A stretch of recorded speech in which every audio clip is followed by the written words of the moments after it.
Okay, so I need to tell you about the weirdest thing that's ever happened to me. And trust me, it's weird. For the past 6 months, I've been competing against the same girl in every single piano competition, and she's the worst. Before we get into the story, comment where you're watching from and rate the story from the scale of 1 to 10. And don't forget to hit the like and subscribe button so you won't miss my next story.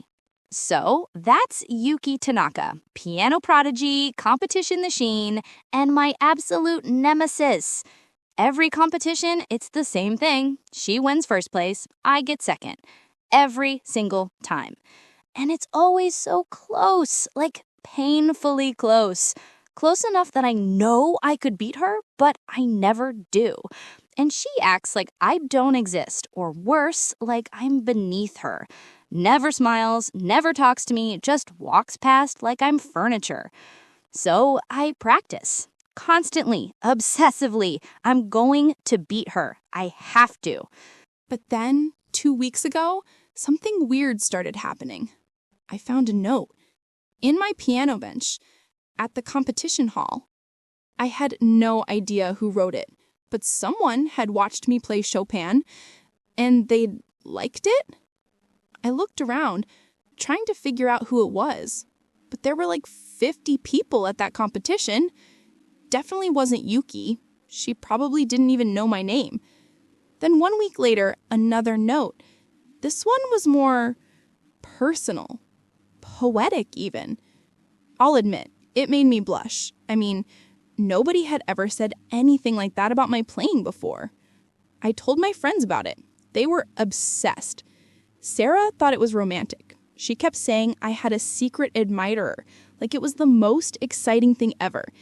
James was more suspicious. He thought someone might be trying to psych me out before competitions. But I was determined to figure out who was leaving these notes. At the next competition, I arrived early. I was going to catch whoever was leaving these notes. I went to one of the practice rooms to warm up. I was the only one there. I started playing. Debussy, one of my favorites. When I play, everything else disappears. It's just me and the music. It's the only time I feel completely free.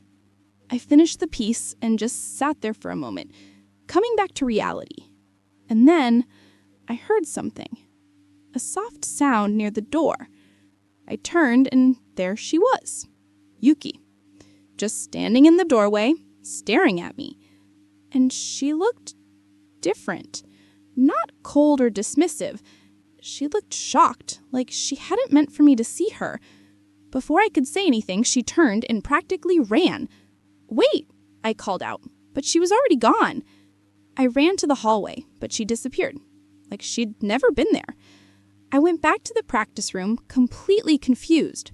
Why had Yuki been standing there? How long had she been watching? And then a thought hit me. A crazy, impossible thought.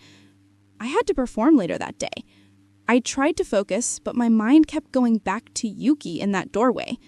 But when I started playing, everything else faded away again. This is what I lived for. And then I saw her, Yuki, sitting in the audience, watching me, again. The way she was looking at me, I'd never seen her look at anything like that. Like she was watching something precious. I was so distracted by her gaze that I actually missed a note. I never miss notes. I recovered quickly and finished strong, but I knew that mistake might cost me. Same result, first place Yuki, second place me. That one missed note had cost me everything. Everyone else had left. I just sat there in the empty hallway, trying not to cry. And then I heard footsteps. Someone else was still there. Yuki. Of course it was Yuki. She stopped a few feet away. We just stared at each other. Neither of us knew what to say. I stood up. I wasn't going to let her see me broken. Yuki looked nervous. Actually nervous. I'd never seen her anything but perfectly composed. She spoke first. Her voice was soft. "You played beautifully today." I was so shocked I couldn't respond. Yuki never talked to me, ever. And now she was complimenting my playing? She continued, looking at the floor. "That mistake, it wasn't your fault. I distracted you. I'm sorry. I finally found my voice. Why were you watching me? Yuki's hands were shaking. I'd never seen her anything but steady and perfect. She looked up at me, and her eyes, there were tears in them. Because I can't help it. My heart started pounding. Was she saying what I thought she was saying? Yuki reached into her portfolio and pulled out a piece of paper. That same cream-colored paper. It was another note, but this one was different. This one had an initial. Why? She held it out to me. It's been me, all of the notes. I'm sorry if I made you uncomfortable. I took the note, our fingers brushed, and I felt electricity shoot through my hand. I read it, and then read it again. Every time you play, you make me wish I could hear music the way you feel it. I looked up at her, speechless. I didn't know what to say. What do you say to that? Yuki started talking fast, words tumbling out. I know you probably hate me. I've been cold to you because I didn't know how else to act around you. She paused, took a shaky breath. Every time you play, I fall a little more in love with you, and it terrifies me. In love with me? Yuki Tanaka was in love with me? When I didn't respond, Yuki panicked. She started backing Lei. I'm sorry, I shouldn't have said anything. Please just forget. Without thinking, I grabbed her wrist. I couldn't let her leave. Not now. I pulled her back, close enough that I could see every detail of her face. The tears on her cheeks, the fear in her eyes. I finally found my voice. I don't hate you. She looked at me like she couldn't believe what she was hearing. You don't?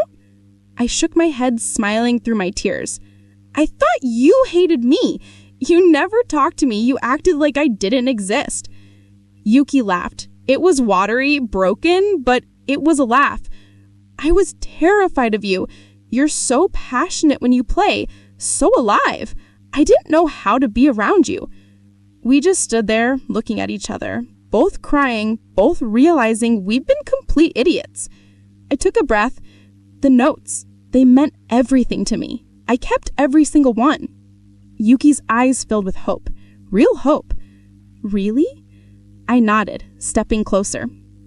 And I think I've been falling for the person who wrote them. I just didn't know it was you. Yuki reached out slowly, like she was approaching something fragile. Her hand hovered near my face. Her hand touched my cheek, so gentle it almost hurt, like she thought I might disappear. I leaned into her touch. It felt like coming home. She cupped my face with both hands. When I opened my eyes, she was smiling, really smiling. I smiled back. I couldn't help it. This was surreal. Yuki was touching me, looking at me like something precious. She whispered, so soft I almost didn't hear it. Can I kiss you? I couldn't speak. I just nodded and whispered, yes. And then she kissed me, soft and sweet and perfect. It was like everything I'd been feeling for months. The frustration, the competition, the confusion, all of it melted away. We pulled back just enough to breathe, our foreheads pressed together. Neither of us wanted to let go. Yuki whispered, I'm sorry I wasted so much time being afraid. I opened my eyes and looked at her. We both were, but we're here now.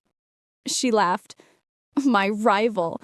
Of all people, I fell in love with my rival. I laughed too. I prefer to think of us as equals who push each other to be better. Her face went soft. You do make me better. Every time I hear you play, I want to be worthy of playing on the same stage as you. My eyes filled with tears again. Yuki, you're already worthy. You're incredible. She shook her head and took my hands in hers. Only on paper. But you make people feel. That's worth more than any trophy. Our hands fit together perfectly, like they were meant to be there.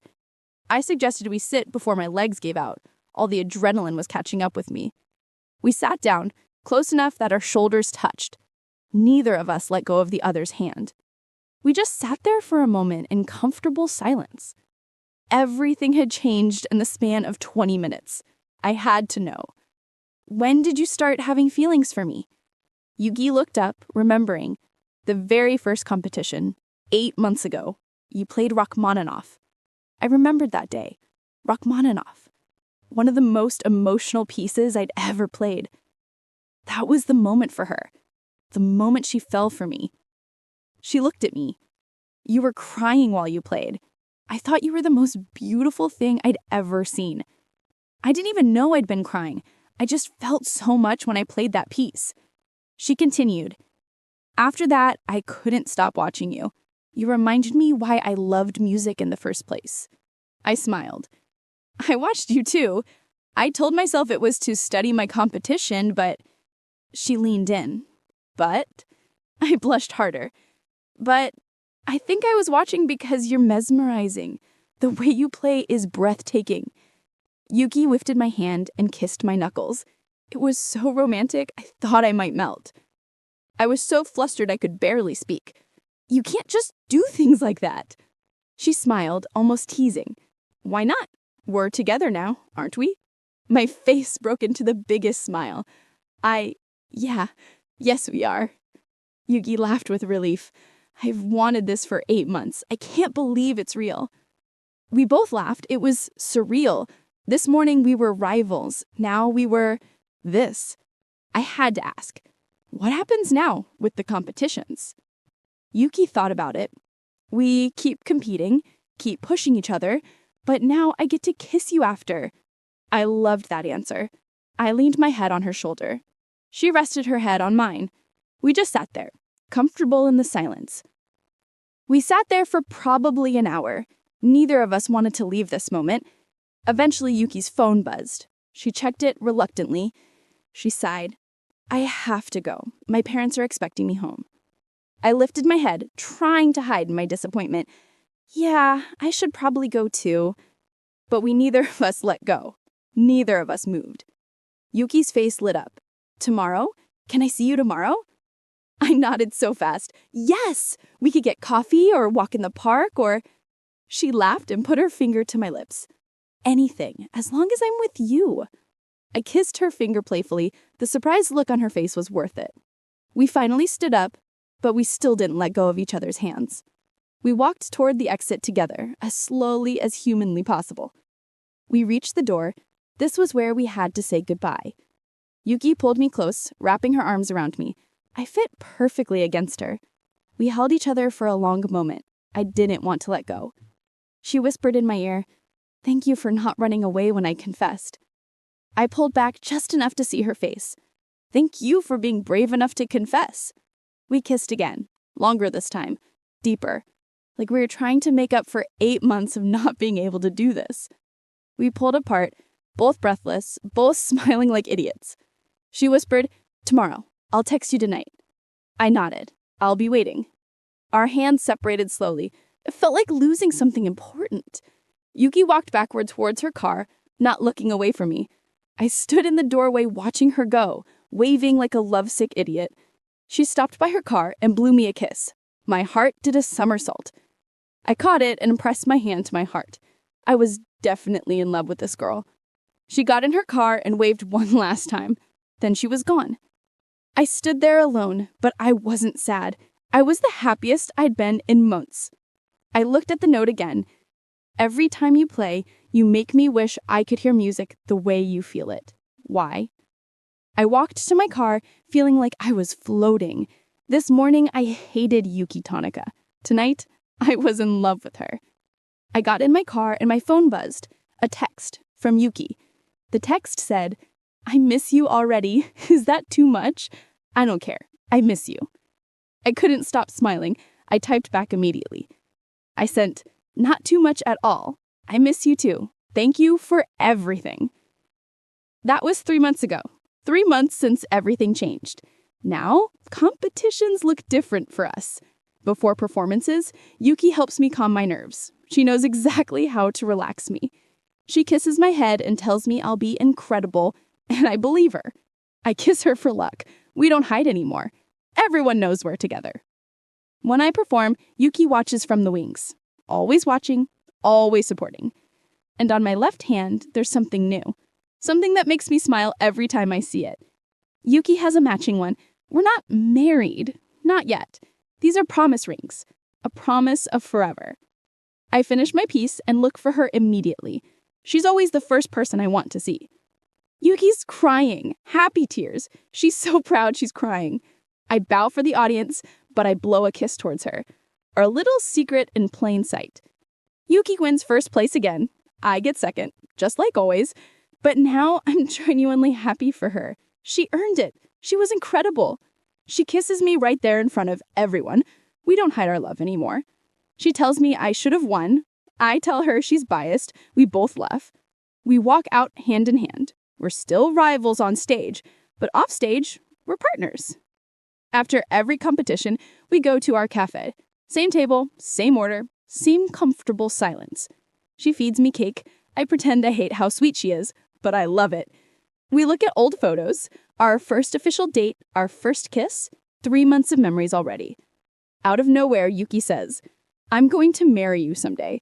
I nearly choke on my coffee, but I'm smiling because I know she means it. I tell her, "I'm going to marry you too, and beat you at a competition first." We laugh. Some things never change. We're still competitive, still pushing each other. But now we're competing together, not against each other.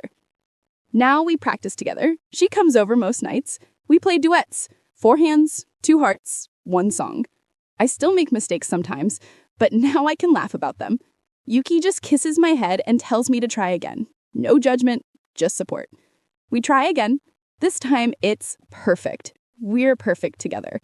We finish and just look at each other smiling. This is my favorite part of the day. We end most nights on my couch. She plays with my hair. I fall asleep to her heartbeat. Sometimes I wake up just enough to see her watching me, like she still can't believe this is real. I kept every note she ever wrote me. They're framed on my wall now. So yeah, my rival kept leaving me secret love notes. Turns out she wasn't my rival at all. She was my future. Sometimes the person pushing you to be better isn't your enemy. They're your soulmate. And sometimes the scariest thing, being vulnerable, being honest, taking that leap, leads to the most beautiful thing you'll ever have. This is our story, and it's just getting started. Have you ever fallen for someone unexpected? Share your story in the comments below, and don't forget to like and subscribe for more stories. Love you. Bye.